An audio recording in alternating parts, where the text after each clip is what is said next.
really humbled to be here and be able to share, as Gary said, part of what is my story of being a double stroke survivor. I don't call myself a victim because I never saw myself as being a victim.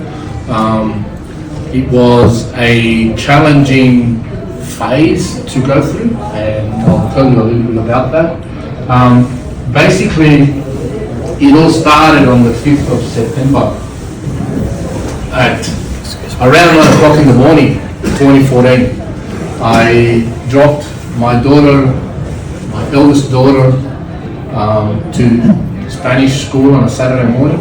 On the way home, and as I was driving into the garage, I was reverse parking the car, and all of a sudden I started feeling some numbness in my right arm. Anyway, within a couple of seconds, I felt that I couldn't feel my arm, and I realized that something was going on that wasn't normal. Basically, by the time I parked the car, I tried to turn the engine off with the fancy buttons that we have now in the cars. I couldn't move my arm. My arm was just pretty much flaccid, had no feelings whatsoever, and ended up having to use my left arm to open the door, get out of the car. I tried to put the key into the door of the house. Couldn't do that, couldn't manage, couldn't lift my arm to do anything. Used my left hand, opened the door, walked up the stairs of the house to the second level. By the time I got upstairs, I was basically paralyzed on the left side, on the right side, and my speech has become completely slurred. Basically wasn't making any sense of anything. My speech was blah, blah, blah, blah, blah. Walked into the bathroom, tried to put some water in my face, and the amazing thing about having the stroke was the feeling of realizing that something is actually wrong in my brain. Obviously, for you that know or those that don't know, a stroke is basically an impairment of blood circulation in the brain. Causes are many, but the result is the blood is not getting to the brain, and therefore it's actually not feeding the parts of the brain that actually manage all of the movements, speech, vision, all sorts of things. Call the ambulance. I didn't call the ambulance. Yes, I've called the ambulance. I was very, very lucky that within a period of 10 minutes, the ambulance was at the house. During that time, you might tell that I call myself a victim. I'm a survivor. I'm a very stubborn South American. I was on the second floor. I didn't want anyone to actually come and get me on a stretcher out of the second floor down the stairs. I sat on the first step, basically bombed my way down. I'm going to wait downstairs on that chair. Anyway, they came in. Immediately as they saw me, the ambulance realised what was going on, took me into the ambulance, sirens on, went straight into an MRI, diagnosis, yes, you've had a stroke, magistrate, we need to do something about it, and the neurologist, which I will actually see him tomorrow again, and probably tell some of my stories of the last couple of years since I've seen him, said to me, Gus, we've got two options. I either give you aspirin or I'll thrombolyze you, which thrombolysis is basically an injection that goes into your body, which is actually a blood thinner, a super bomb of blood thinners to try and dilute the clot of the brain. In my case, the clot was on the left-hand side of the brain, which actually impacted the right-hand side of the body. And I was in hospital for 5 days. They thrombolyzed me, and obviously then I went through a whole recovery process to try and become better again. I didn't know what better was at that point. I didn't know that I wasn't going to allow what was going on to get the better of me. And on day 2, I actually stuck a pen in my right hand with leukoplast, the thing that they give you in the hospitals, to stick on. Oh yeah. Yeah. And I grabbed a piece of paper, and with my left hand and my right hand, I wrote a note to myself, telling me that I was a warrior, this stroke is not going to get the better of me, and that I will actually recover. I still hold that letter almost 10 and a half years later at home. Started to do therapy, started to do mobility work, exercises with the hands, and like I said, 5 days later I was at a hospital. 2 months on, I was able to start walking again. I was still doing speech therapy because my speech wasn't there. An interesting story of when I was in hospital waiting for my MRI and how the brain works when things are not working upstairs is my first language was Spanish. I was born in Uruguay. And during part of my slurring to try and communicate, my ex-wife said to me, "You're talking in Spanish." I was thinking in English. And I could not cross-feed those messages in my brain. That went on for about 12, 24 hours until the blood thinners started to work, and then those areas of the brain started to work again. But obviously, as a consequence of the lack of oxygen to the brain, there have been some side effects. You know, up these 2 fingers, for example, I don't have a lot of feeling. I don't have a lot of feeling here in this part of my mouth. It feels a little bit numb, which is the consequence of brain cells dying and therefore not sending messages. Move on from April to August. I think it was the 12th. I ran the city of surf in 86 minutes. Wow. So I was very stubborn, as you can tell. And Gary knows I'm a very stubborn guy. You'll probably see me running around, not loudly because I've got an injury in my knee, but you'll see me running around Breakfast Point, the walkway there, with the wet vest and running and doing fundraising for the Stroke Foundation, which is what I love to do. Move on a couple of years, and in 2019, I was flying to Uruguay to visit my mum for Christmas. And on the 26th of December, I landed in Uruguay at 6 o'clock in the evening, and we were sitting down at home having a cup of coffee just after I landed. And all of a sudden, my mum gives me the cup and coffee from the left, and she goes, "Grab it." Grab what? Grab it! Grab what, Mum? There's a cup of coffee there, right? What was happening is I was slowly having my second stroke. I, at that point, didn't actually put 2 and 2 together because I never thought that I would actually have another stroke. And I didn't know the symptoms because they were very different to what I was used to. This was a mild stroke, which occurred on the right hand side of the brain, impacting the left hand side of my body, and it actually hurt the visionary part that controls sight. And basically what it did, and why I couldn't see the cup, is I lost 1/4 of the left vision of my eyesight. So the left quadrant, bottom left, I lost it as a consequence of the blood not actually allowing oxygen to get through to the brain. I didn't realize until the next day. I went up and I could actually not see very well. The problem continued.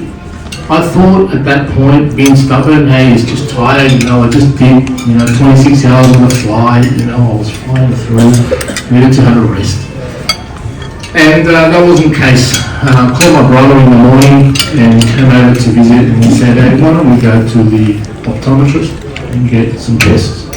As soon as I told the story, he said, "I need you to go to hospital, get another MRI, they did the MRI and they actually did a field of vision test, which actually showed that the site wasn't active in that quadrant. And then the MRI obviously proved what was going on. I was in Uruguay, like I said, in Uruguay, I went to the British hospital, and I was there for 2 days. They did some tests, couldn't figure out what was actually causing it. I was healthy, don't smoke, don't drink, I was exercising every day. At that point I was 49, going into, on the second stroke, 54, something like that. And it was really unusual, right? Because in all fairness, fairly young to have a stroke. Little did I know that strokes do not have prejudice on years, age, gender, or anything like that, right? They come and go to wherever they please.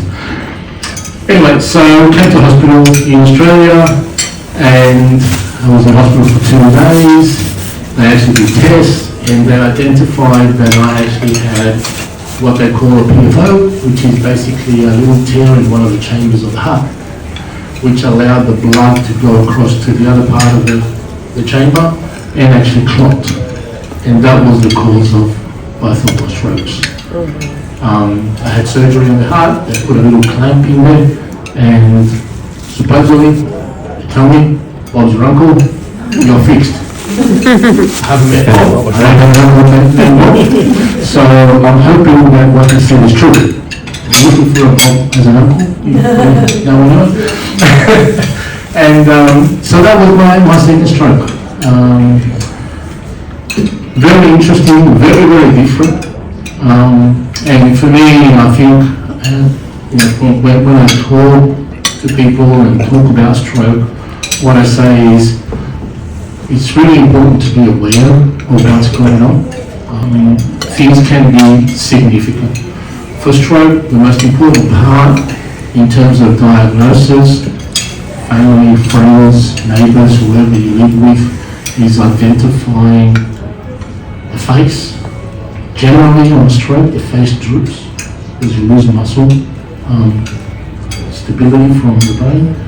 Your arms and your body will actually, you'll lose feeling. And your speech. They're the most common side effects of a stroke. And obviously then the only important part is actually getting to hospital and calling an ambulance very, very quickly. Stroke response and getting assistance and getting help within the first 4 hours is the most important in terms of being able to get a most appropriate or better recovery. Because for every minute that your brain is actually not getting oxygen, those areas of the brain are actually dying. So you want that clot to be either removed, you want the clot to be diluted. Stroke can be a part of a hemorrhage as well, so sometimes you have to go into surgery and remove the blood. So it is important recognition, and in the stroke community there is a term which is called FAST, F-A-S-T, face, arm, speech, and time to hospital. Time to hospital being the most important one. As soon as you identify any of those symptoms, call 000. So basically that's kind of my story around stroke.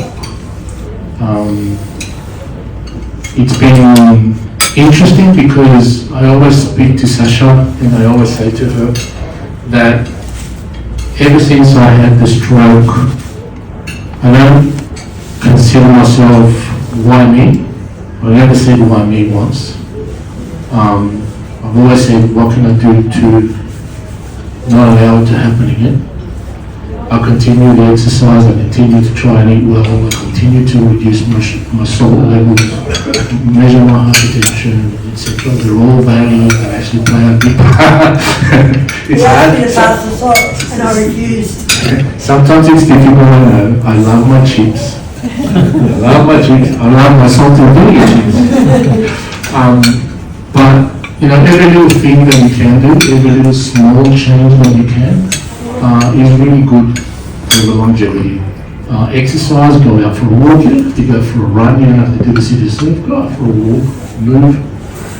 They're all important aspects of actually trying to minimise any chances. There is the other side of strokes and blood clots and hemorrhage, which are physical and medical, which you cannot avoid. But 80% of strokes are avoidable through healthy living, a healthier lifestyle, exercise, coming out and playing golf, and chasing the ball. I've been chasing the ball every ball that I try to hit. So you know that's important.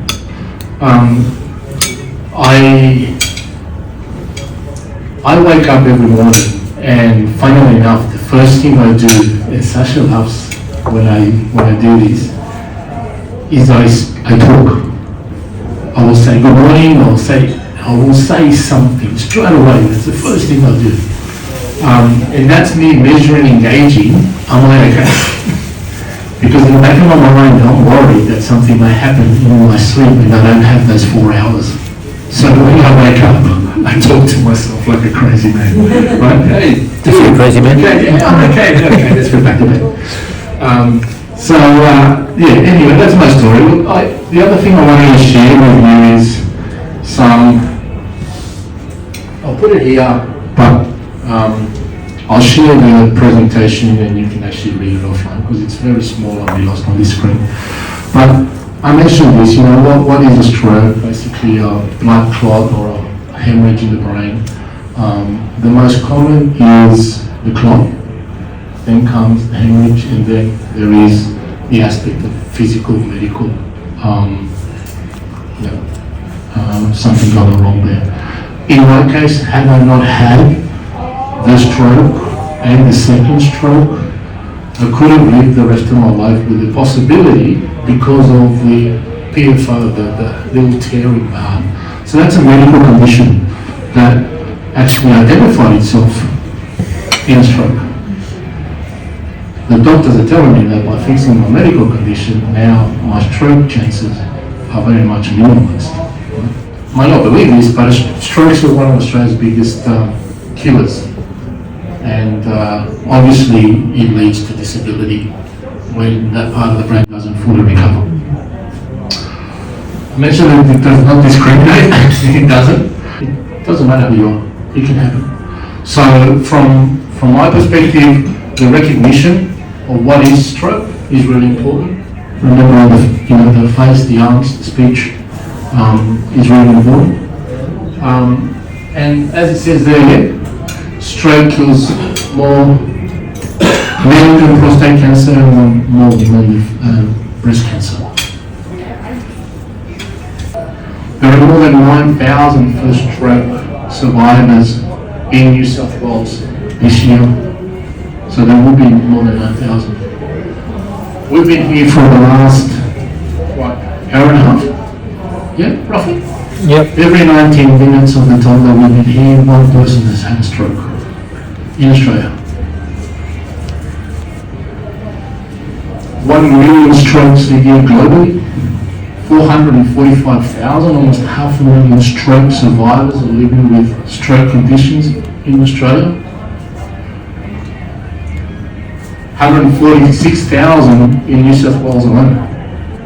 It's a huge number, of which 80% of those could be easily reduced by just an active lifestyle, watching your food, watching what you eat, what you drink, not stopping everything altogether, but just being cautious, visiting the doctor, taking your hypertension tablets, and managing yourself. So, some dollars. In 2020, it was estimated that $6.2 billion were a direct impact of stroke to the economy. $26 billion within mortality and lost well-being by Australian citizens. There are a lot of resources available today Stroke Foundation has been very innovative in helping the New South Wales and the local health system in setting up a stroke line. Basically, it is a first point of contact to medical assistance for initial diagnosis. As part of the consumer council that we're part of, there's been a lot of research done to actually obtain innovative equipment. We are trialing and putting in distribution into ambulances, MRI machines that are in the form of a helmet that you can actually put in an ambulance. The Royal Flying Doctors for regional, where a patient can actually have the flying doctors attend and actually do an MRI scan while they're being transported to the closest hospital. And the results of that MRI scan get sent through mobile service or GPS, whatever means of communication are available. The doctor on the other side actually gets the images and can already start pre-diagnosing and understanding what and how they're going to be able to treat the patient. In Melbourne, New South Wales, we already have dedicated stroke ambulances, which are equipped with specialist nurse trained technicians that when they respond, they're already responding to a stroke identified sufferer. So, on top of that, there are groups for talking, living well after stroke, communities, Enable Me, which is a service where families can actually get support, because obviously stroke doesn't only impact the individual, but everyone around you. In my case, my daughters obviously felt the impact of my stroke. Family members. I know Sasha went through my second stroke very closely. I had to learn how to figure out depth of field as a consequence of losing that part of my vision. It doesn't only touch one person, it touches everyone. One of the biggest things and one of the hardest things for the stroke victim to recognize is it's not just about yourself, but everyone around you. As it is with any other medical ailment, right? It doesn't only just touch one. Stroke is no different. Like I said, it doesn't discriminate.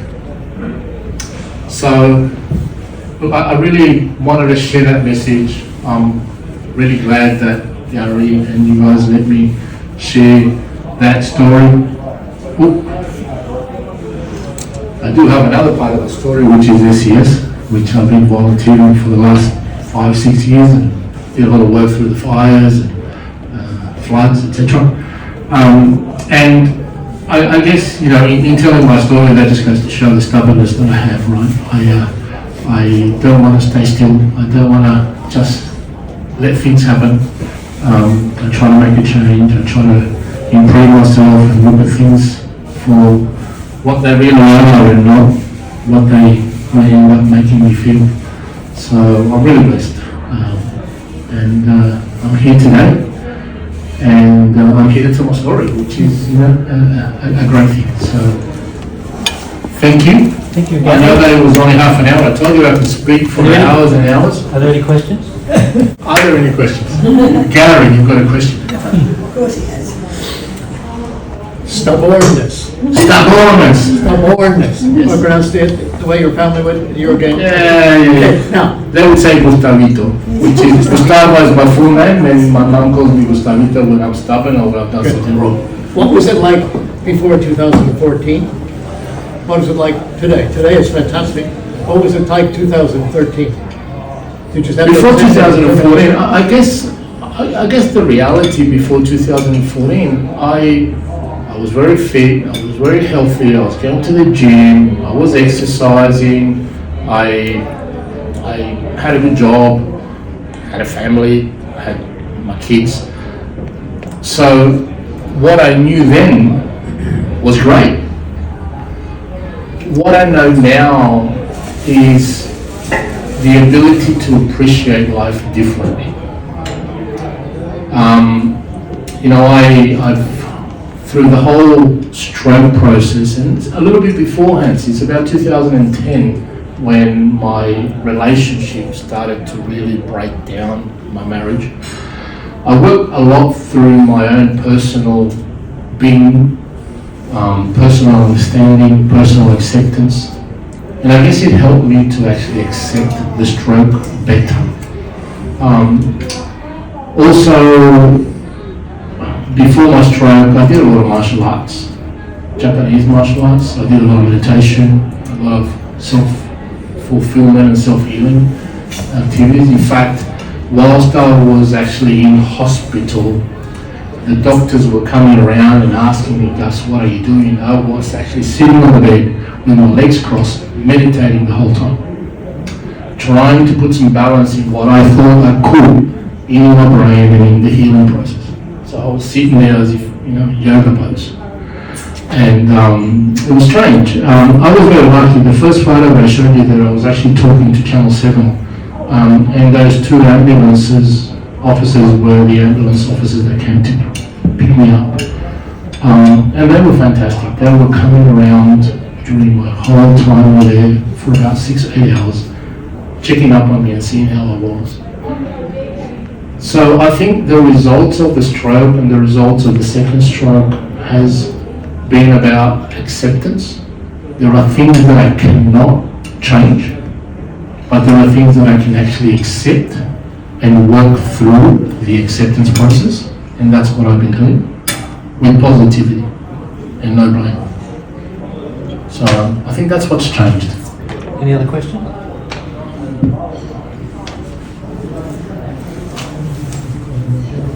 Yeah.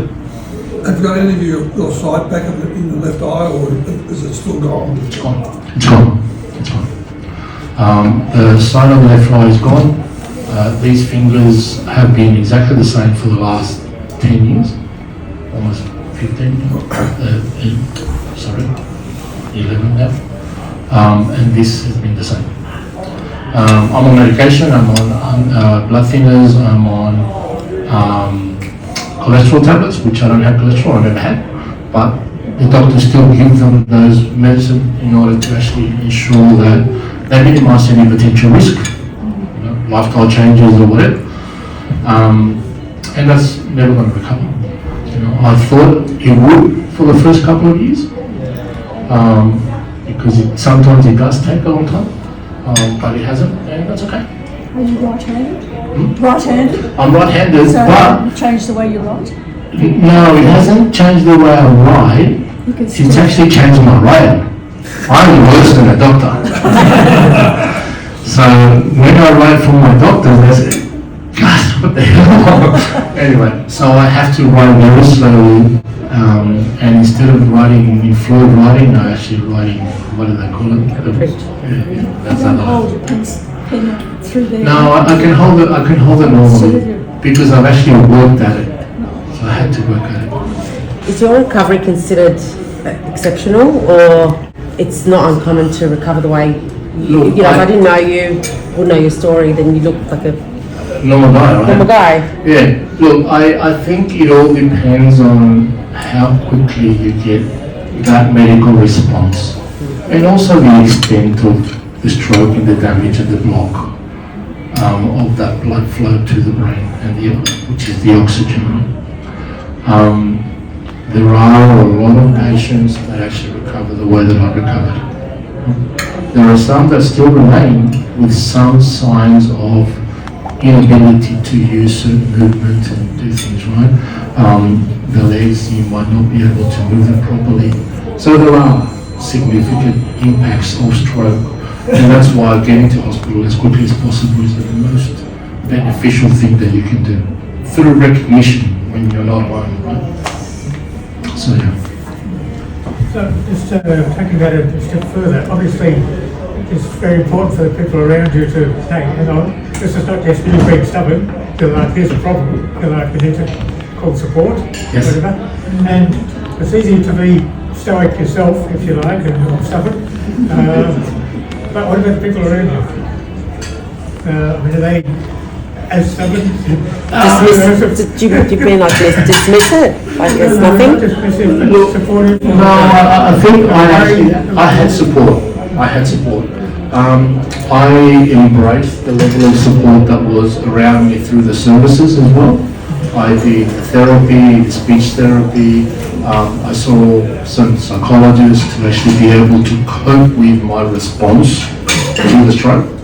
And I actually had the support to do all of those things because obviously, you know, for the first 2, 3, 4 months, I wasn't able to drive and move around. So that support is important. And that's why some of the services that are there are important for the, you know, the broader community around you to understand what you're going through as well.